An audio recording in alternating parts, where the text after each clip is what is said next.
give people a little taste of, our personality right at the very end. It's the perfect formula. That'll be the intro bit as well.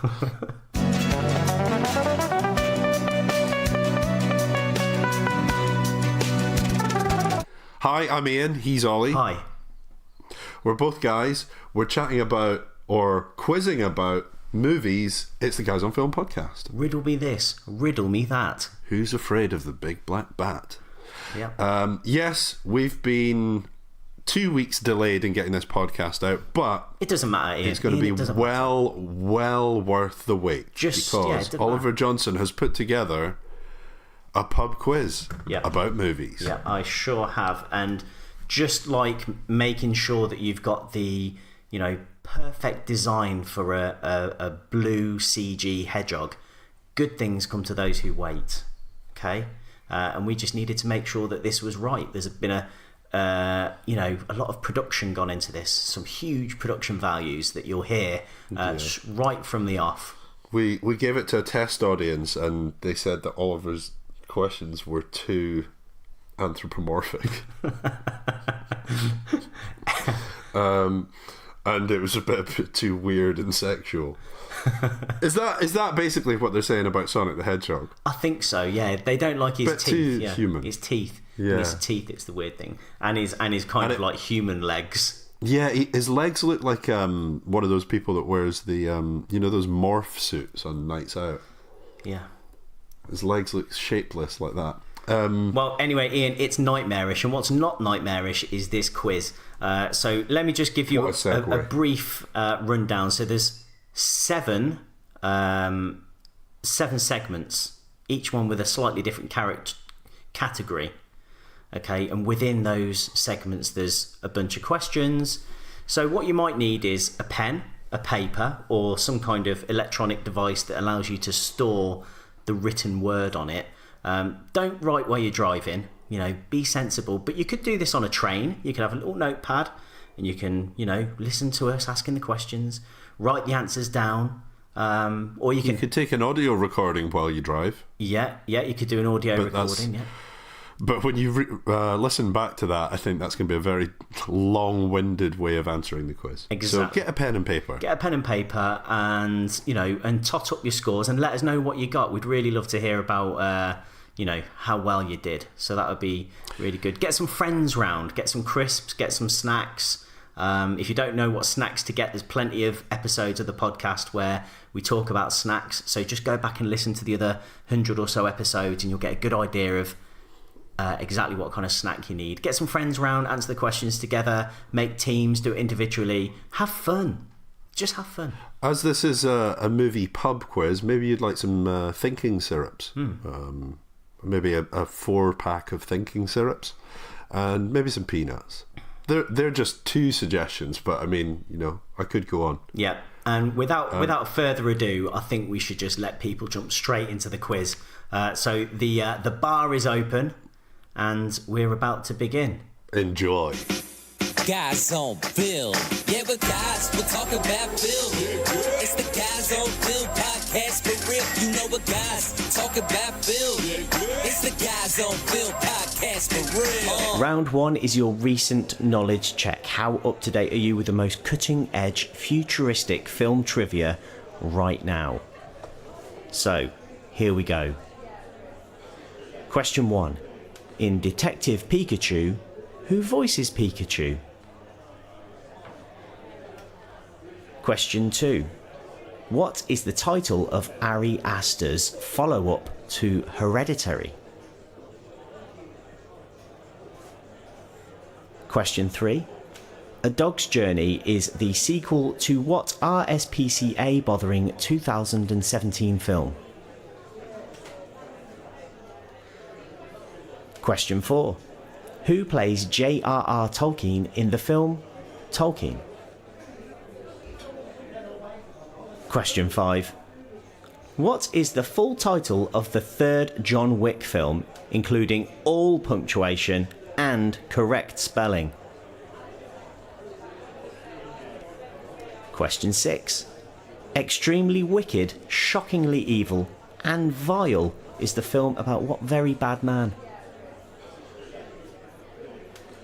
And finally, for this round, question 7. Patton Oswalt replaced which bad man in real life in Secret Life of Pets 2?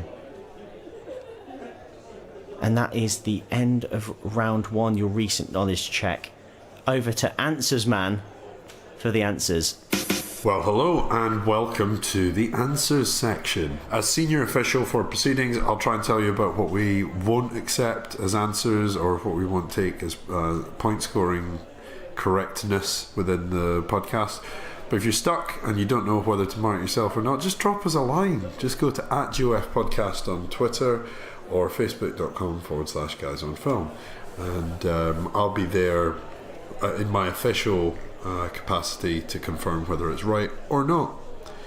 So let's get going with round 1. It's the recent knowledge round, and unless you're suffering from concussion or short-term memory loss or you become an internet hermit, then you should be getting on pretty easily with this one. So question 1. Oliver asked you in Detective Pikachu, who voices Pikachu? Well, it's an altogether rotten start to the quiz. It's me.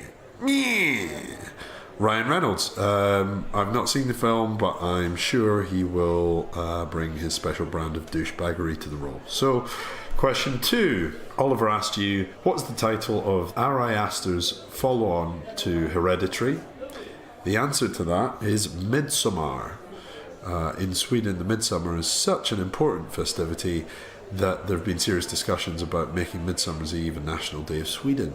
I was actually once able to attend one, and my understanding is that basically dancing around phallic symbols is quite standard. Question 3. A Dog's Journey is the sequel to what RSPCA bothering 2017 film? The answer here is A Dog's Purpose. So let's hope this time round that fewer pooches are abused, because that was the story with the first one. Okay. Question 4. Oliver asked you, who plays J.R.R. Tolkien in the film Tolkien? Is it Tolkien? I don't know, we're not interested in him at the moment.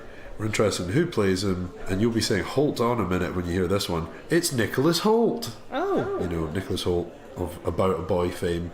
And we won't accept any smart arse answers for like whoever it was that played young Tolkien. So, did you get it right?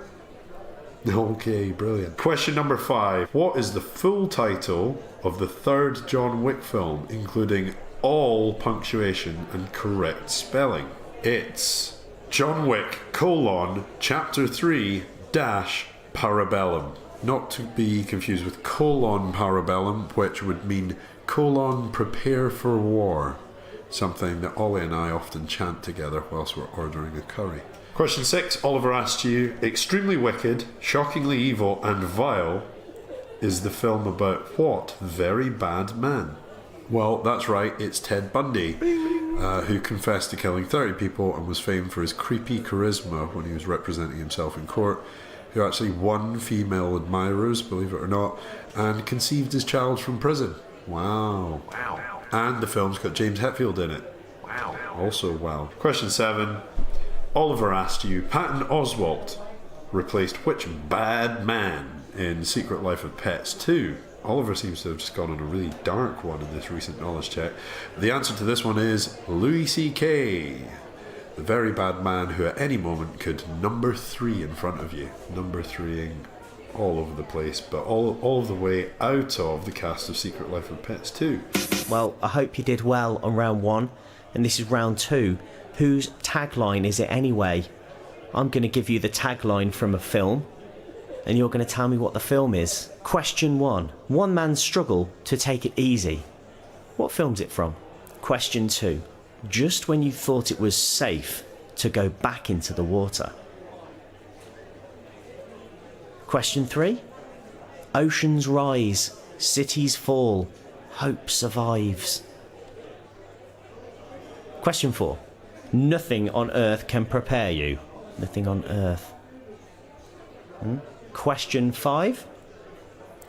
Meet the little voices inside your head. And here's one for people who've really listened to our podcast over the years. Question 6. Like father, like sun? And that's sun, S-O-N, not like father, like the thing in the sky. And finally, question number 7. Somewhere, somehow, someone's going to pay. Okay, so how do you think you did? Well, you're about to find out as you go over to Answers Man for the answers. It's the answers again with your host, Iain Smith, for round 2. The round was, whose tagline is it anyway? So, jumping right in. Question 1. One man's struggle to take it easy was from Ferris Bueller's Day Off. Question 2. Just when you thought it was safe to go back in the water was Jaws 2. If you didn't get this, just take a long hard look at yourself. If you're listening to our podcast this far in already and then you don't have that kind of basic knowledge, then you've got to kind of wonder what you're doing. Question 3. Oceans rise, cities fall, hope survives was from Deep Impact. The first cut of the film had more scenes with Leo Biederman, which was the role played by Elijah Wood, and Sarah Hodgner, who was Lily Sobieski. However, in response to a poorly received sneak preview, these scenes were drastically reduced. Question 4. Nothing on Earth can prepare you was Armageddon. And it actually turns out that the question 3 film, Deep Impact, had a really important line from Morgan Freeman, who had a speech as the president removed from it because it had mention of Armageddon in it. He actually literally says, "This is not Armageddon," which I guess the producers felt was a little bit too literally trying to differentiate yourself in the marketplace. Question 5. Oliver gave you the tagline, "Meet the little voices inside your head." And that, of course, was from Inside Out, which I love and I would highly recommend. Wow. Question 6. The tagline was, "Like father, like son." If you've been a regular listener to the podcast, you'll know that this is one of Oliver's top recommendations and big time cry films. He cries when the dog's split in half, amongst other things. It's from The Fly 2. Question 7. The quote was, "Somewhere, somehow, someone's going to pay." Should probably say that in the proper voice. "Somewhere, somehow, someone's going to pay." And that was the tagline from Commando. And the one cashing the checks was Arnie, of course. I think a very large number of people paid in order for him to get his child back. So that is everything for round 2. So, how did you do? Over to Oliver with round 3. So this is now round 3 and it's called the Slammer, which is slang for prison in, prison terms. All these questions are about prison movies. Let's hope you don't get sent to solitary for getting all these wrong. And here we go. Question 1. Who directed both The Green Mile and The Shawshank Redemption? Question 2. In which prisoner of war film is Sly Stallone in goal? When I say Sly Stallone, I mean Sylvester Stallone, not one of his children that's doing bad, wrong stuff under his nose. But I don't think they are doing that, but just clearing it up. Question number 3. How many hard-boiled eggs does Luke in Cool Hand Luke consume in 1 hour to win a bet? It's not 1, I'll give you that. Question number 4. General Hummel has control of Alcatraz in the film The Rock, but who plays him? Who's the actor? Question number 5. And which horror icon plays alongside General Hummel in the film The Rock as his right-hand man, Captain Darrow? This is a bit of a deep dive into the film The Rock there for you. A horror icon. It's one of the horror icons. Question number 6. Which rapper helps Dwayne Johnson, The Rock, not the prison. I'll start again because I sidetracked myself. Which rapper helps Dwayne Johnson train a group of incarcerated youths to play American football? Again, one we've spoken about in the podcast. If you've listened to it, you'll know this. And finally, question number 7. The 2010 film The Experiment, where two groups of men roleplay prisoners and guards with disastrous consequences, is based on which real-life experiment? Okay, let's see if you're going to get released on good behaviour and go over to Answers Man for the answers. Oh, thanks very much, Oliver. So that was round 3. Don't know if you're feeling trepidatious, but don't worry, you're not going to go to jail if you do shit. You're just going to look like a right knob. This was the slammer round, and all of the questions themed around prison. So, question number 1. Oliver asked you, who directed both The Green Mile and Shawshank Redemption? It was Frank Darabont, who loves a bit of detention centre directing. Not obviously from within one, but... Question 2. In which prisoner of war film is Sylvester Stallone in goal? The answer is Escape to Victory, of course, but Oliver actually alerted me to the fact that it's also called Victory in North America. So we will accept both. But I think what I'm going to say is we'll only accept it if that's where you're from. If you say Victory, then you better not be British. And if you're saying Escape to Victory, you better not be somewhere in the North Americas. Question number 3. Oliver asked you, how many hard-boiled eggs does Luke in Cool Hand Luke consume in 1 hour to win a bet? And the answer is 50. Wow. Paul Newman, who of course was the one that was eating all the eggs as Luke, went on to found his own range of dressings and sauces, Newman's Own. So that's probably because he felt like going 50 eggs, I don't know, be probably pretty mundane without condiments. Certainly will make you egg bound and farty, primed to get into a submersible with James Cameron. But question 4. General Hummel has control of Alcatraz and the Rock, but who plays him? That's Ed Harris. Let's move on. Question 5. And which horror icon plays alongside him, Ed Harris, as his right-hand man, Captain Darrow? That was Tony Todd, who was of Candyman fame. Question 6. Which rapper helps Dwayne Johnson train a group of incarcerated youths to play American football? The answer is Exhibit. In a frankly terrible but also like quite brilliant film, so I'd highly recommend going to see that. Question number 7, the last one for round 3. The 2010 film The Experiment, where two groups of men roleplay prisoners and guards with disastrous consequences, is based on which real-life experiment? So the answer here is it's the Stanford Prison Experiment. The film was both a remake of Das Experiment, which was from 2001, and frankly superior. But the real-life source material was the Stanford Prison Experiment, and that's what we wanted to know, and that's what will get you the point. How did you do in round 3? Wonderful. Over to you, Oliver, with the questions for round 4. Well, I hope you managed to stay out of prison. If you do the crime, then you've got to do the time, and we hope you put the time into the research to get those correct. And now we're going to round 4, pets on film. It's questions about pets in films. Question 1. What's the name of Ripley's cat in Alien? Question 2. What breed of dog is Hooch from the film Turner and Hooch? Question number 3. What is the family pet and how does it die in Fatal Attraction? What sort of animal is it? What sort of pet is it? What animals make up the lost trio in Homeward Bound? So what's the split? You know, what animals are they? You know.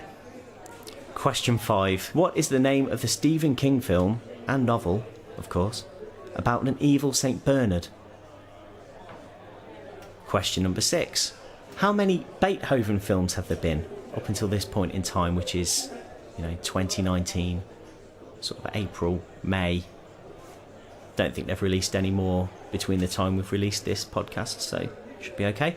And again, how many Beethoven films have there been? And finally, question 7. In the original Air Bud, what sport is the dog competing in? Okay, so have you been the goodest boy or goodest girl and got all those questions correct? Well, let's go over to Answers Man for the answers. Alright, it's round 4 answers time. Oliver asked you question 1, what's the name of Ripley's cat in Alien? The answer, of course, is Jones. We'll expect you to know it, and we'll accept Jonesy as well because the nickname's used on screen plenty. So that's fine. That'll get you the point. Write it down. Question 2. What breed of dog is Hooch? The answer is French Mastiff, or Olly's saying here that we'll accept Dog du Bordeaux. Let's go with French Mastiff. If you wrote down the fancy version, give yourself a point too. If you didn't write either down, go f*** yourself. Question 3. What is the family pet and how does it die in Fatal Attraction? It's the source of the now very well deep-seated common catchphrase, bunny boiler. It's a rabbit or a bunny being boiled or cooked in a pot. So that's a 2-part answer. You need to get 2 separate points for that. So if you said a dog in a pot, then that's 1 point. If you said it's a rabbit in a frying pan, that's wrong. Or an oven, that's wrong as well. Just get it right. Question 4. What animals make up the lost trio in Homeward Bound? The answer is 2 dogs and 1 cat. And you've got to get this correct. You can't just say the wrong number of the right animal type. Come on, just let's go with it here. Question 5. Oliver asked you, what is the name of the Stephen King film and novel about an evil St. Bernard? And the answer is Cujo. Okay, great. Question 6. How many Beethoven films have there been? The answer is only 8, which is disappointing, I guess, because according to Alex from A Clockwork Orange, the 9th is Beethoven's best symphony, so maybe the best is yet to come as far as these movies go. Maybe we should just hold out for another. So the answer there is 8. Question 6, the answer is 8. Sounds confusing. It's not. Question 7, in the original Air Bud, what sport is the dog competing in? So these are films about dogs playing sport. Air Bud, not to be confused with AirPods or earbuds. So it's a sports playing doggo. In this first movie, it's basketball. You'd expect with horrifying consequences, but instead they make it look not horrifying, but just horrifying effects. Wow, what a round, animal lovers. How did you all do? Over to Oliver. That was round 4, so hope you did well and get some treats for doing so well. And the treat is doing well, getting questions right. So, round 5, sequel sequence. What is the next sequel that follows the given film title? Say, for example, if I said Aliens, the answer would be Alien 3, because it's the next one in the sequel sequence. I think that's pretty self-explanatory. I trust you get it. Question 1. Aliens versus Predator. Question 2. American Psycho. And yes, there was a sequel. Question 3. Halloween H2O. Question 4. Too Fast, Too Furious. Question 5. Really whizzing through these now. The Living Daylights. Question 6. Star Trek 3. The Search for Spock. What film comes after it? And finally, A Nightmare on Elm Street 4, The Dream Master. So there we go. Well, we hope you managed to do well. And you're about to find out when you mark your answers and show your workings. Here's the answers man with the answers. Thanks, Oliver. What a great round with round 5. I'm here with the answers for round 5, and let's just get through these quickly. Nice and easy, we'll go through the sequences. So you were asked what the follow-on film after Aliens vs Predator was. it's AVP Requiem. We'll accept Aliens vs Predator Requiem as well. Question 2. What's next in sequence after American Psycho? The answer is American Psycho 2, All American Girl. Now, we won't just accept American Psycho 2. That's bloody stupid. Question 3. We asked you what came after Halloween H2O. The answer was Halloween Resurrection. Question 4. Too Fast, Too Furious, of course, was followed up by The Fast and the Furious, Tokyo Drift. Question 5. The Living Daylights was followed by License to Kill. A License to Kill. Question 6. Star Trek 3, The Search for Spock, was followed by Star Trek 4, The Voyage Home. So we won't accept Star Trek 4 without The Voyage Home afterwards. Come on, just enjoy it. Don't try and cheat to win. Question 7. A Nightmare on Elm Street 4, The Dream Master, was followed by A Nightmare on Elm Street 5, The Dream Child.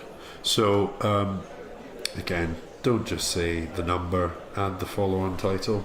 Alright? We want subtitles here. Maybe to understand Ollie. Alright, over to you, Ollie, for round 6. Okay, so we're on to round 6. This is the official synopsis, jingle, redacted. So I'm going to give you the official synopsis from IMDb of a film, but with key words redacted, but the words are going to be missing. So from the synopsis with the missing words, you're going to have to tell me what the film is. So let's go. Question 1. In 1713, Scotland is wronged by a nobleman and his nephew, becomes an outlaw in search of revenge while fleeing the Redcoats, and faces charges of being a Jacobite. Wouldn't want to be accused of that, would you? Don't know what it means. Question 2. The father of a teenage girl and boy accidentally his other neighbourhood teens to the size of. Now the teens must fight diminutive dangers as their father searches for them.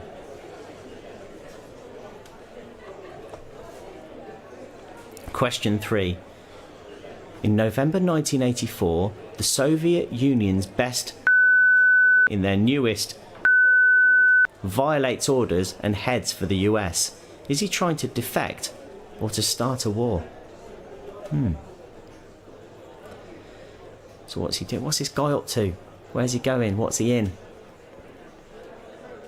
Question 4. A group of are stalked and murdered by an unknown assailant while trying to reopen a which years before was the site of a child's drowning. What could it be? Question 5.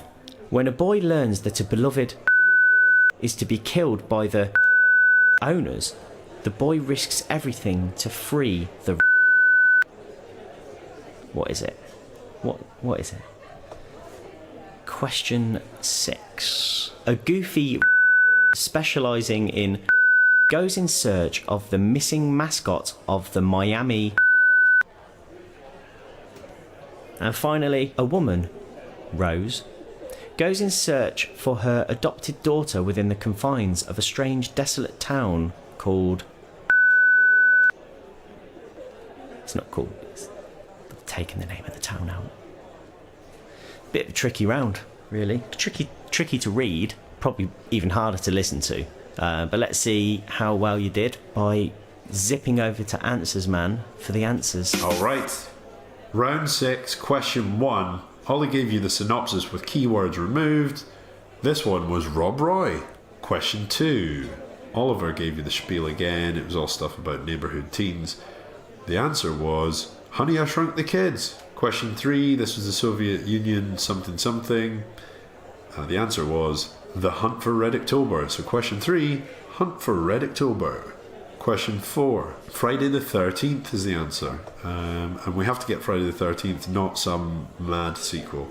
Question 5, when a boy learns that a beloved redacted is to be killed by the redacted owners, the boy risks everything to free the redacted. That's Free Willy. Obvious, isn't it? Question 6. Ace Ventura Pet Detective. Question 7. A woman, Rose, goes in search for her adopted daughter within the confines of a strange, desolate town called Silent Hill. How did you do on question 6? I'll tell you, and Oliver can leave this in, that I struggle to tell people the answers, never mind answer the questions. So I wonder how you'll have all done at home. I hope well. Let's go on to questions in round 7 from Oliver. Okay, did you manage to scrape through that one all right? You get a few of them? Good. And finally, final round, round 7, hard ones. So I wrote these ones in my shed, so they should be pretty hard. And I've just got a note here that they're self-explanatory. Hard ones are self-explanatory, they're hard or harder questions. So here we go, round 7, hard ones, question 1. What was the last sequel that was nominated and won Best Picture at the Academy Awards? That's the Oscars. Question number 2. Excluding the, which word has been used the most in the Bond film titles?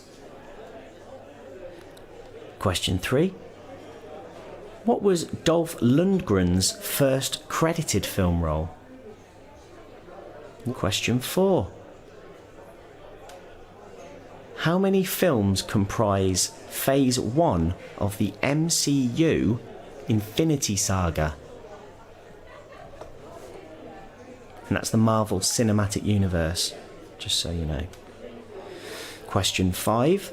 Who directed the 1998 film Ronin, starring Robert De Niro, and Sean Bean? Question 6. Another one for the aficionados. James Cameron's first film was Piranha 2. But what was the subtitle? And finally, which character speaks the first line of dialogue in Star Wars Episode 4 A New Hope? Well, let's see how you did with the hard ones. Did you find them hard, or were they merely, semi-hard? Over to Answers Man for the answers. Wow, Oliver, those really were hard ones. I don't know how I'd have fared. But anyway, let's give the answers for these. Question 1 was, what was the last sequel that was nominated and won the Best Picture at the Academy Awards? The Oscars, it was Lord of the Rings, Return of the King. I went full bingo mode there, but I'll carry on. Question 2, excluding the, which word has been the most used in Bond film titles? And the answer was never. Never say never again, etc. So question 2 was never.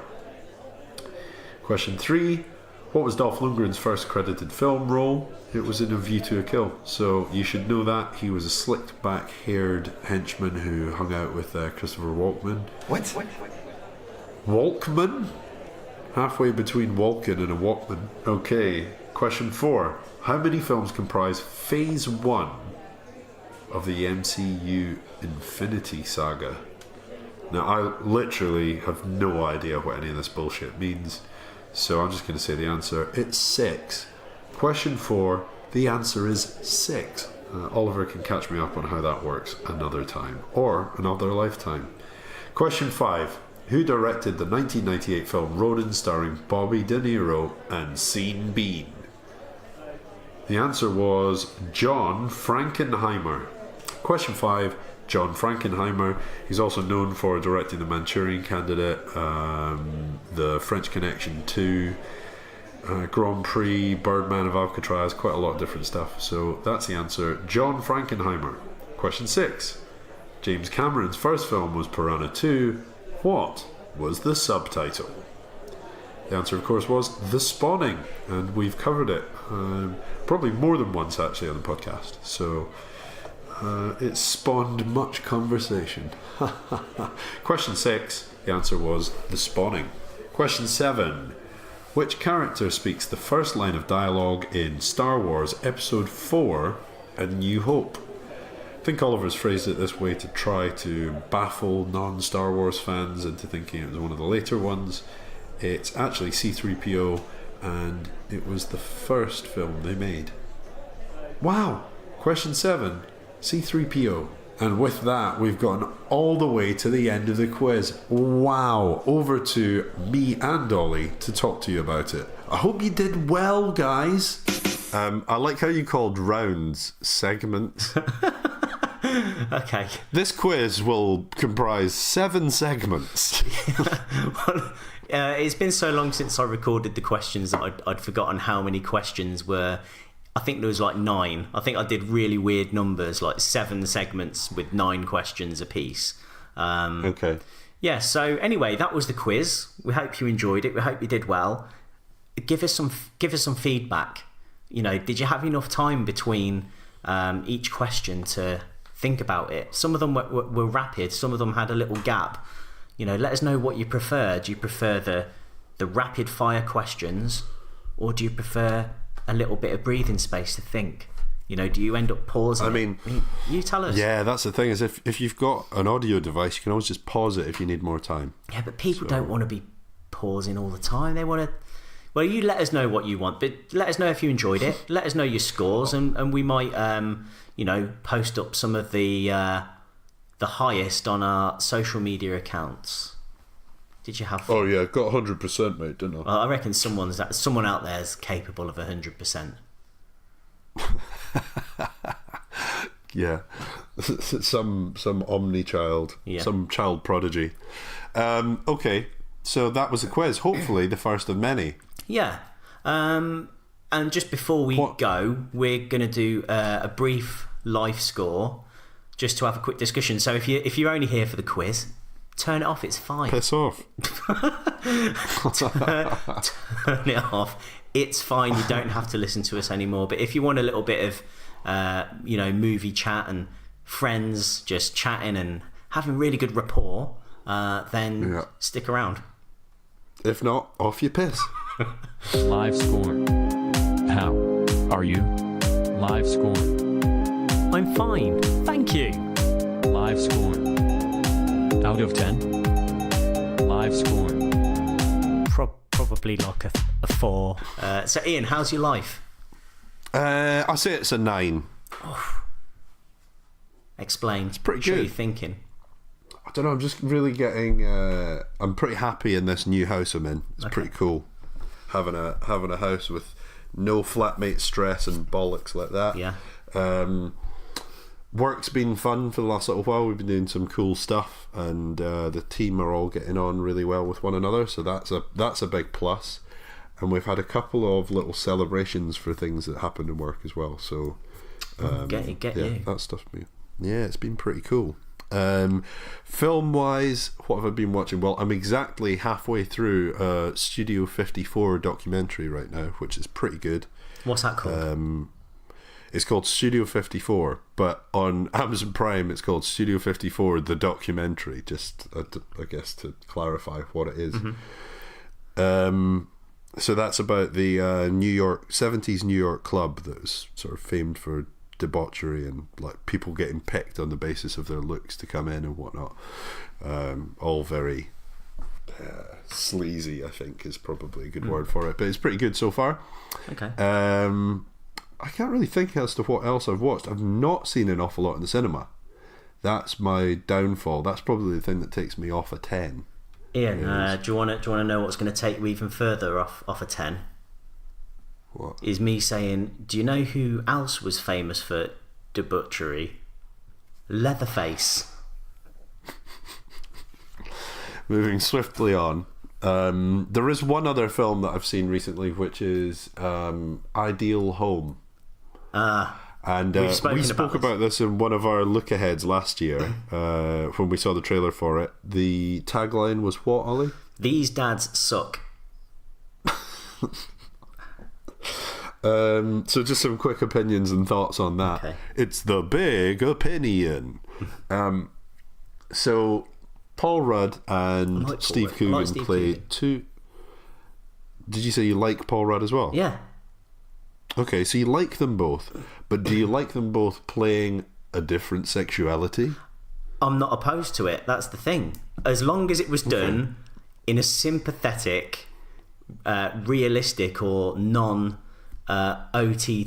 way that people aren't in real life. Iain, tell me, what side of the coin does it land on? Just scratch out sim in the word sympathetic and you get where I'm coming from. Okay. No, it wasn't terrible, but it just felt like there are a couple of really cliched sort of affected little things that both of them were doing that were like, that's them doing their gay thing. So I don't know. I guess that it really is up to the gay community and audience to decide whether or not it was good or bad. But I just thought, why didn't they just cast 2 gay people to do it? So the other part about Ideal Home was so the official synopsis of it is The official synopsis. a bickering gay couple must now deal with the unexpected task of raising a 10-year-old boy. I mean, that would be quite unexpected, to be fair. I mean, he's 10. Well, this is the thing, is there's a bit of, I guess, parental, I don't know, what's the word? I think I used it in some sort of like mini synopsis to you in a WhatsApp chat, but basically child custody politics come into this, where the pairing of Steve Coogan and Paul Rudd really look after this little boy and show him a better life than he's had before. His dad goes to jail, his dad being Steve Coogan's sort of illegitimate son from some sort of relationship in the 80s or whatever. So the dad gets let out of jail and is supposedly kind of sorted himself out and is on a sort of road to recovery and everything, and has seen the light with God. But there's another part in this, I guess there's another political bit, which is that there's a collective eye roll in the house that he's seen God, and like I guess they're saying, oh, that's not the life this little boy should now go and live, considering he's just seen what we're offering. But anyway, it just kind of all plays out a little bit like, yeah, but we've got the money and we'll show him like a fun time, so like we should take custody of the kid. Which doesn't really give the dad a fair crack at things. So there's that part of it as well. Anyway, there is some funny stuff in it. It was a total, as I quite often say, chewing gum thing to watch on the train back from Scotland. Okay. Bubblegum bullshit. So I'd give that 1 out of 10. No, probably like a 4 out of 10. Okay. If we're scoring films again like we did in the old days. Ollie, how are you? I'm all right. I think I'm probably about a 9 out of 10 as well. So Ooh. you know, some interesting things have been going on life wise. So quite happy about all that. Okay. Care to tell us more? So Iain, I am going to be a married person probably some point next year. So that's quite exciting, really. You know, I've gone from, thank you. I've gone from living with a cat to, someone liking me enough to want to live with me potentially forever, and they're then not scared. Are you questioning the commitment potentially forever? Yeah. So, but I'm great. So will that mean that in around a year's time, Mandy will be promoted from girlfriend of the podcast to wife of the podcast? Correct. Hey, you just got a promotion. Yeah. So yeah. Cool. Congratulations, Ollie. Thank you very much. So I've been to see Avengers Endgame. I went to a midnight showing. Oh my god. 3 hours at midnight. And what's wrong with you? I just wanted to do it. I just wanted to go. I had a great time.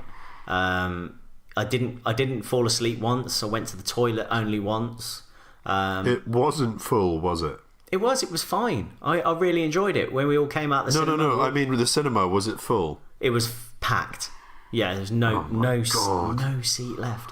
And every single screen, and I think there's like 10 screens, were showing it. All the tickets were sold out. At midnight? At midnight. nerd culture. It's just It's fine, Ian. You know, I mean, when was the last time you stayed out past midnight? all the time. Yeah, exactly. Drinking alcohol. Oh, alcohol culture. Not for the desperate need to see a film. Hold on a minute. The next This animosity is coming from someone that stays up to watch the wrestling. No, I don't do that. Yeah, you do. I've done that when there's a big group of people occasionally. You've definitely stayed up or got up really early in the morning to watch WrestleMania. I know it. I took a day off work to watch WrestleMania. Ian, you're on thin ice here. Tell us about Endgame. I enjoyed it. I thought cool. So 9 out of 10. I think it's. I can't think of that many series of films. I won't put any spoilers in it because I don't want to do that. But my opinion is, character dies minutes in. It's got some issues as a 3-hour film with that many characters is going to have. There's some weird editing moments. There's some stuff that you just have to go, okay, fine, so that the story moves on.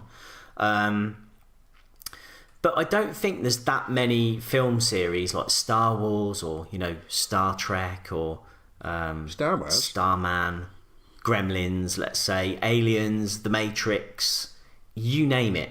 I don't think there's really that many series that have wrapped up in a way that's really satisfying, thoughtful, and just put a nice little ribbon on the top and went, here's your ending. Happy about that? And everyone's like, yeah, I'm happy about that. That's good. Nice ending. Well done. No problem. Okay. You're not going to go on the internet and you're not going to have people go, I didn't really like the ending. I don't like the way it all wrapped up. I think they did a really good job of wrapping up 10 years of films. And I can't think of another series that has done it as well. Wow. Okay. Even one of my favourites, The Lord of the Rings. I think this trumps it in just ending it and doing it well and not dropping the ball. Okay. You remember coming out of The Matrix 3 and just going, what the hell was that? Well, I have found on IMDb there's a 1-star review for Endgame saying, this movie was a waste of time. I went to see the movie expecting something epic, more epic than Infinity War, but was grossly disappointed. Movie was too slow, no action, much drama. I wish I could give this movie 0 out of 10. Another one here, 1 out of 10. Meh, could have made better use of the superheroes. So there are a few actually. Okay. I guess because it's so popular, there's going to be some. There's going to be some, Ian. But yeah, that's it. 4 hours and 1 hour fighting. A movie that depends on effects only. Anyway, sorry, yeah, no, I'm highlighting the poor reviews. I'm just not a big Marvel person, but I'll go and see it. I've managed to avoid the spoilers. Yeah. Kinda. Okay. Gandalf. So that's 9 out of 10 for you. Yeah. Life score 9. So collectively, we've got a team life score of 18 this week. Yeah. Well done. No. Okay. We've never looked at it that way before. So that's it. Do you see us as a team, Ollie? Sometimes I do, yeah. More like, I don't know, like when in the A-Team or something, one of them goes missing for a bit and they're like Face or someone or Hannibal, they're at a party and they're drinking and then they have to leave and go to the warehouse to solder something onto a jet ski. It's more like that. What do you mean by that? Sorry. I think it's pretty obvious. Okay. Fine. Is that all for this week? Yeah. So you talked a little bit there about how people could give their feedback to the podcast, but we haven't actually talked about how. So if you'd like to contact us about maybe disputes over your scores, thinking that you were unfairly treated during my scoring of the various different questions. Have you got us on a technicality? Yeah, or would you just like to let us know what you think of some recent films, or just the podcast in general? Go to facebook.com/guysonfilm, and we're also on Twitter @GOF Podcast. We're on Instagram, but we don't tend to go on that as much anymore, do we? don't think we really post on anything really. We've been quite slack, but you know, probably quite busy as well. You know, it's just things are rumbling along. You know. Yeah, that's correct. But don't fear, we'll always come back to you. Yeah, like Freddy Krueger. With absolute banger episodes like this one. Yeah. Okay. Bye. Bye. Cool.